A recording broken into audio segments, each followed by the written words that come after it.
Tuhan bersamamu.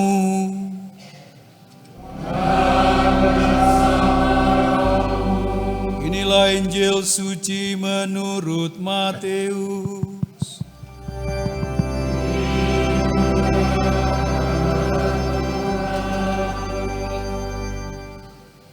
Sekali peristiwa berkatalah Yesus kepada imam-imam kepala dan tua-tua bangsa Yahudi, "Dengarkanlah perumpamaan ini. Ada seorang tuan tanah membuka kebun anggur dan membuat pagar sekelilingnya. Ia menggali lubang tempat memeras anggur dan mendirikan menara jaga di dalam kebun itu. Kemudian ia menyewakan kebun itu kepada penggarap-penggarap, lalu berangkat ke negeri lain. Ketika hampir tiba musim petik, ia menyuruh hamba-hambanya kepada penggarap-penggarap itu untuk menerima hasil yang menjadi bagiannya. Tetapi para penggarap menangkap hamba-hambanya itu, yang seorang mereka pukuli, yang lain mereka bunuh, dan yang lain lagi mereka lempari dengan batu. Kemudian Tuhan itu menyuruh pula hamba-hamba yang lain lebih banyak daripada yang semula. Tetapi mereka pun diperlakukan sama seperti kawan-kawan mereka. Akhirnya Tuhan itu menyuruh anaknya kepada mereka, katanya, 'Anakku akan mereka segani.' Tetapi ketika para penggarap melihat anaknya itu, mereka berkata seorang kepada yang lain, 'Inilah ahli warisnya, mari kita bunuh dia, supaya warisannya menjadi milik kita.' Mereka menangkap dia dan melemparkannya keluar kebun anggur itu, lalu membunuhnya. Apabila tuan kebun anggur itu datang, apakah yang akan dilakukannya dengan penggarap-penggarap itu?" Kata imam-imam kepala dan tua-tua bangsa Yahudi kepada Yesus, "Ia akan membinasakan orang-orang jahat itu, dan kebun anggur itu akan ia sewakan kepada penggarap-penggarap lain yang akan menyerahkan hasil kepadanya pada waktunya." Kata Yesus kepada mereka, "Belum pernahkah kamu baca dalam kitab suci, batu yang dibuang oleh tukang-tukang bangunan telah menjadi batu penjuru? Hal itu terjadi dari pihak Tuhan, suatu perbuatan ajaib di mata kita. Sebab itu aku berkata kepadamu, kerajaan Allah akan diambil dari kamu dan akan diberikan kepada suatu bangsa yang akan menghasilkan buah kerajaan itu."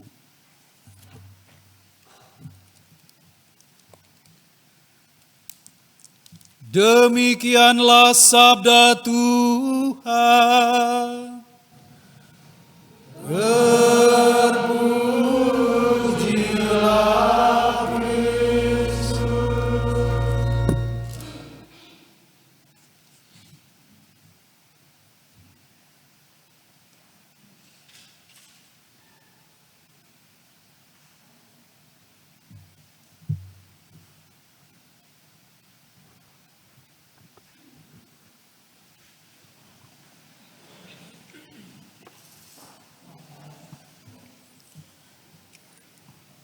Saudara-saudari yang terkasih, kemarin atau 2 hari lalu ada beredar di sosial media seorang pemuda di antara Gianyar begitu, yang ditinggal kawin oleh pacarnya, lalu dia robohkan 4 rumah. Di video itu dia lagi lempari rumah tetangganya. Kekecewaan yang luar biasa begitu. Kalau jadi pastor di Babakan mungkin, kalau tidak kuat mental, mungkin pastor itu akan gantung diri, saya kira. Orang bilang susah sama orang Babakan itu. Kasih tahu itu enggak pernah mau dengar begitu katanya. Katanya begitu. Saya selamat karena saya cuma kurang dari 2 tahun di sini. Jadi saya selamat dari penyakit jiwa begitu. Saudara-saudari yang dikasihi Tuhan, orang seringkali kecewa karena apa yang dia inginkan itu tidak terjadi. Kekecewaan Tuhan itu dalam bacaan pertama dilukiskan dengan susah payah. Teman saya Ratane mungkin masih ingat, saya dulu bawa buluan Aceh ya. Pohon buluan Aceh dari Singaraja, bawa anggur. Bruder Markus itu minta dengan bapak saya tolong bawakan bibit buluan Aceh karena di Banjar itu banyak anggur. Subuh ngabone sukah ya, karena zaman itu kan kol yang kecil itu bawa berapa biji begitu. Baru jalannya putar-putar begini itu udah mabuk sendiri ya. Saya turun di mana di kapal diangkut dengan bemo yang jurusan Cemagi, jalannya cuma satu itu aja kan, jalan kita ini masih batu-batu. Saya masih kelas 1 SMP. Lalu sampai di seminari bikin bang-bang siang-siang gitu gali di depan kelas ya. Depan kelas. Wah, dimasukkan pupuk segala macam di situ. Dengan susah payah, satu mati, satu berhasil hidup, sing membuah. Jadi kecewanya tuh luar biasa karena enggak worth it rasanya gitu ya. Sudah dibawa jauh-jauh dari Singaraja ke situ. Nah, memang tanahnya mungkin beda begitu. Itulah bagaimana bibit anggur ini dibawa dari Mesir oleh Tuhan dengan cinta kasih, dengan susah payah, ditanam di Palestina tapi tidak menghasilkan buah. Jadi kekecewaan Tuhan itu luar biasa diungkapkan. Dia sayang sekali dengan kebun anggur ini. Dia rawat, dia dirikan tembok supaya tidak dimakan oleh binatang, diganggu dan lain sebagainya. Dan dalam kemarahan dan kekecewaan, apa yang akan aku lakukan? Aku akan hancurkan dia. Kemarahan Tuhan itu terungkap dalam bacaan itu. Kecewanya luar biasa. Ada seorang pastor, tidak boleh nyebut nama ya. Mangkel sekali dia sama umat di paroki sebelah, Kulibul. Kalau gini ya jadi pastor, suut saya jadi pastor. Suut dia sungguhan. Saking kecewanya begitu. Nah, saya bilang tuh kalau jadi pastor kalau tidak kuat mental tinggal ambil tali gantung diri aja. Buat ini salah, buat itu salah, buat ini salah. Ya, kalian bin kelgai nih. Ya. Nah, saudara-saudari yang dikasihi Tuhan, tapi kekecewaan itu juga seringkali menjadi pengalaman kita sebagai manusia. Ya, saya kutipkan ini puisi dari Rendra. Ini mungkin kalian sudah pernah dengar ya. Tapi saya bacakan kembali untuk bahan untuk kita merenung pada pagi ini. Katanya dari Rendra, tapi saya tidak tahu, saya belum pernah dapat konfirmasi ini betul ditulis oleh Rendra sebelum dia meninggal. Seringkali aku berkata ketika orang memuji milikku bahwa sesungguhnya ini hanyalah titipannya. Bahwa mobilku hanyalah titipannya, rumahku hanyalah titipannya, hartaku hanyalah titipannya, putraku hanyalah titipannya. Tetapi mengapa aku tidak pernah bertanya mengapa dia menitipkannya padaku?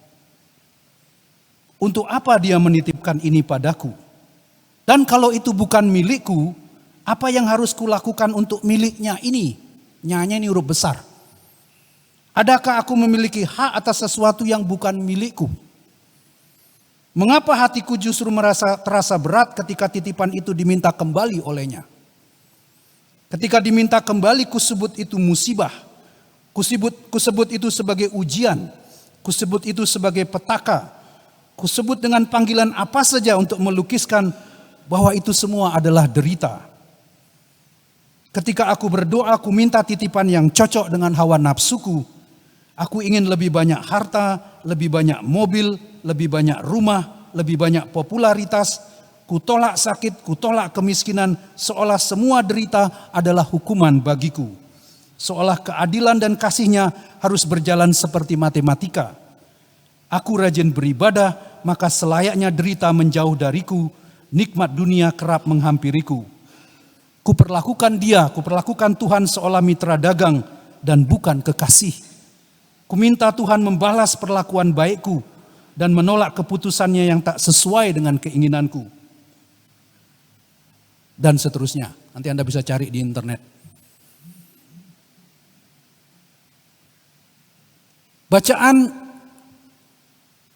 Dari bacaan pertama tentang kebun anggur yang tidak menghasilkan buah, kemudian bacaan Injil bergeser bukan tentang kebun anggur yang tidak menghasilkan buah, tetapi tentang penggarap-penggarap yang tidak memberikan hasil. Beberapa homestay di Babakan, di Padang Tawang itu saya dengar saudara-saudara yang komplain, tuh tamu itu nak bebiki saja. Subuh nginap ngoyong dini sing mayah, lari dia. Jadi tamunya itu kurang ajar begitu. Jadi dia tidak menepati bayarnya begitu. Seringkali ungkapan seperti itu muncul. Ya, Yesus menggunakan itu sebagai perumpamaan yang kita dengar hari ini. Ini diambil dari Injil Matius bab 22. Bab 21, Yesus baru masuk kota Yerusalem, lalu mengobrak-abrik bait Allah. Lalu di sana orang-orang Farisi tanya kepada Yesus, dengan kuasa apa engkau melakukan itu? Apa hakmu melakukan itu? Maka kemudian Yesus memberikan perumpamaan ini tentang orang-orang Farisi. Jadi waktu perumpamaan ini dikatakan, mereka tahu bahwa mereka yang dimaksudkan oleh Yesus. Jadi bukan kebun anggurnya yang bermasalah, tetapi penggarap-penggarap itu yang tidak memberikan hasil. Jadi kalau dalam bacaan pertama itu Tuhan kecewa karena kebun anggurnya tidak menghasilkan buah, maka dalam bacaan Injil problemnya bukan pada kebun anggur, problemnya pada penggarap-penggarap. Para penggarap itu mengangkangi apa yang bukan menjadi haknya. Maka itu kemudian diungkapkan kemarahan Tuhan. Apakah yang akan dilakukan? Maka mereka jawab akan diberikan kepada penyewa atau penggarap yang lain yang akan memberikan hasil. Hal ini sudah terjadi ketika Yesus mengatakan belum. Karena yang dia maksudkan itu adalah dirinya sendiri. Kalau aku kirim anakku, mereka pasti akan segan dengan anakku. Ternyata enggak. Mereka tangkap si anak, mereka bilang ini ahli warisnya, kita bunuh dia supaya warisannya datang sampai kepada kita. Yesus bercerita tentang dirinya. Ketika perumpamaan ini dikatakan oleh Yesus, kejadian itu belum terjadi. Artinya apa? Yesus sudah memberikan warning.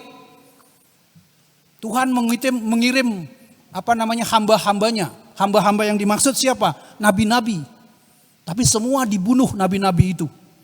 Tuhan kirim lagi lebih banyak hamba-hambanya, nabi-nabi lagi dia kirim. Dibunuh juga, ditangkap, dibunuh.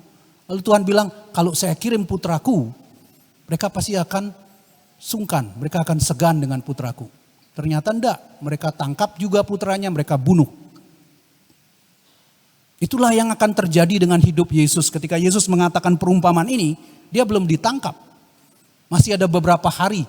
Jadi kalau Yesus menurut Injil Matius itu, masuknya itu bukan pada Minggu Palma. Injil Lukas mengatakan Yesus masuk Yerusalem pada hari Minggu Palma. Pada Injil Matius, Yesus masuk Yerusalem itu hari Senin. Jadi kejadian ini pasti pada hari Selasanya. Yesus mengungkapkan perumpamaan. 2 hari lagi kemudian Yesus ditangkap. Yesus memberikan masih ada sisa hari, sisa waktu supaya orang itu bertobat. Tapi enggak. Mereka justru marah karena Yesus menyindir mereka. Ya, kalau ada pastor nyindir umatnya bilang nih, dia bebangang misah ben mai ya. Jangan kasih lagi dia ke sini, nyindir aja kerjanya gitu. Orang marah disindir itu. Orang-orang Farisi marah sama Yesus. Lalu kemudian 3 hari kemudian Yesus ditangkap. Artinya Yesus masih memberikan kesempatan orang untuk bertobat. Memberikan warning ini yang akan terjadi. Berapa banyak dari antara kita, karena kita sudah tahu ini jalan, berapa banyak dari antara kita yang masih melihat rambu lalu lintas. Kecuali kita pergi ke tempat yang baru kita coba cari. Goa Maria Palasari. Adiket gili manuk rega metibo aja nih. Nah ngalemen tempeh kan sari nih. Maunya rencananya tadi mau ke Goa Maria Palasari. Dia enggak lihat tulisannya, lolos sampai di Mentempeh makan dulu. Sambelnya banyak, mencret terus kan. Buang ke Goa Maria. Ya. Berapa banyak dari kita lihat rambu lalu lintas, karena jalan ini kita sudah tahu semua ya. Pengkolan, sudah kita hafal ya, kita ngidem aja motor kita sampai di tempatnya. Saking hafalnya sama jalan gitu. Tapi rambu-rambu lalu lintas itu ditaruh di sana untuk memberi kita tanda. Ini akan ada pengkolan, ini akan ada jalan lurus, ini akan ada jalan yang berombak, begitu ada tandanya gitu. Tapi seringkali kan kita jarang memperhatikan itu. Apalagi di Palasari sekarang nih uangnya banyak ya, uang Amerika masuk di Palasari kan. Orang-orang Palasari ini hampir 115 orang kerja di Bahamas. Tiap bulan ngirim 20-30 juta coba. Sekarang anak kecil-kecil tuh nak sepeda listrik. Weng, pih. Ntar ini pasti tabrakan dah nih. Nggak mendoakan kan. Jadi pastor nggak boleh mendoakan. Tapi nyah jenazah nih. Turun dari gereja. Ngebutnya bukan main. 5 jutaan, 7 juta, 8 juta ya. Coba kalau ada orang lewat gitu. Buang gitu kan. Mau bilang apa gitu. Nanti kita pastor kebagian doa ini aja dah. Doa supaya dia bangun lagi gitu kan. Jadi pastor itu kan kayak gitu aja. Makan dia enggak pernah atur-atur ya, umur sudah 50, 60. Makan nasinya tuh, wih, mujung.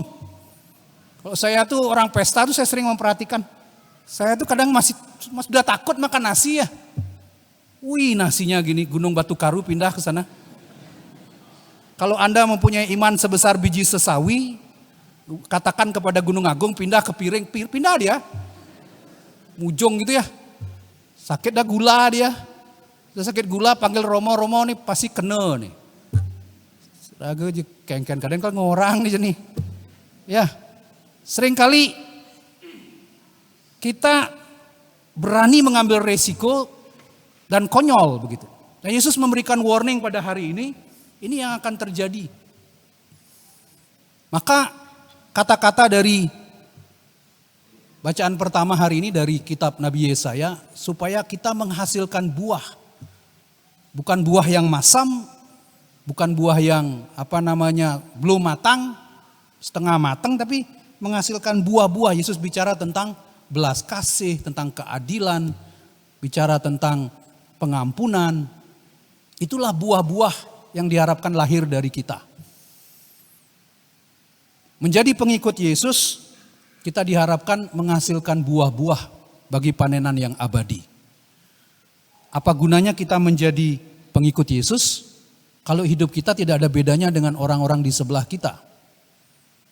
Bukan hanya jago buat tanda salib, jago berlutut, tapi perbuatan kita juga menunjukkan buah-buah dari iman kita.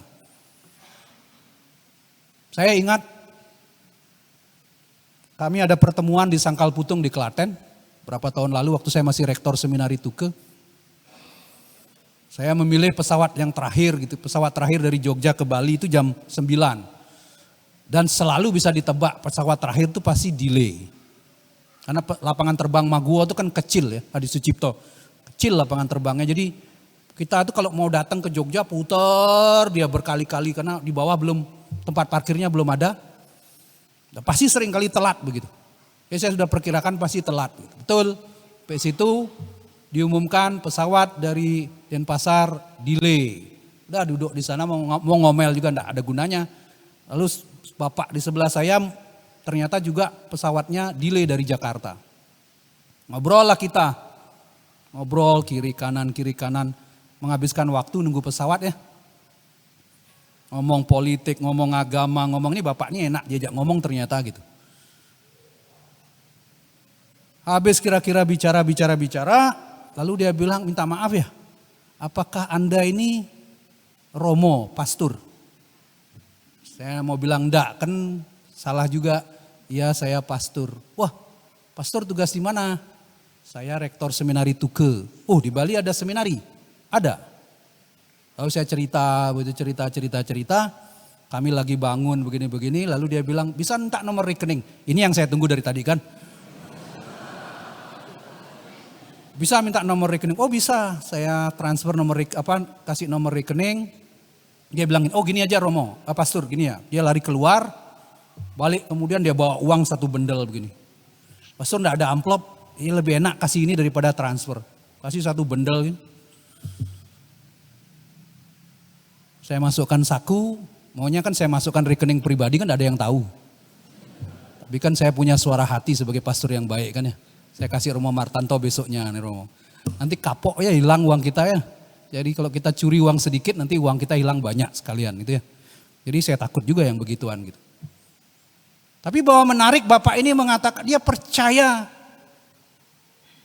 Bahwa seorang pastor ini bisa dipercaya dia kasih uang. Padahal baru ketemunya cuma berapa menit ya. Tidak sampai sejam. Pesawat dia datang dia berangkat duluan. Saya bisa minta kartu nama enggak? Dia kasih kartu nama Romo Martanto. Kirim surat ucapan terima kasih. Seringkali kita mengalami bahwa dalam hidup Kita mengalami kebaikan baru kita tanya kenapa? Ya karena Anda seorang imam, maka saya percaya. Kita mengalami kebaikan karena dia lihat kita orang Kristen. Kita ditolong karena ternyata kita orang Kristen. Dia percaya langsung. Itu pengalaman-pengalaman hidup kita. Ada banyak juga orang-orang yang menghidupi imannya, menunjukkan buah-buah sebagai orang Kristen. Tapi hari ini Yesus secara khusus meminta kita semua saudara-saudara untuk menghasilkan buah dalam hidup kita. Kita bertanya kepada diri kita masing-masing, buah apa yang sudah saya hasilkan dalam hidup kita? Apakah buah yang masam? Apa buah yang kikir? Buah yang seperti apa yang kita hasilkan? Hasilkanlah buah-buah bagi kerajaan Allah. Yesus sudah memberikan warning kepada kita. Kalau itu tidak kita lakukan, akan ada balasannya, akan ada penghukumannya. Jadi orang mengatakan Tuhan kan maha pengasih, maha pengampun. Ya, Tuhan sudah memberikan kita kesempatan. Tapi kalau kita tidak menghasilkan buah dari pertobatan itu, ya nanti tunggu aja.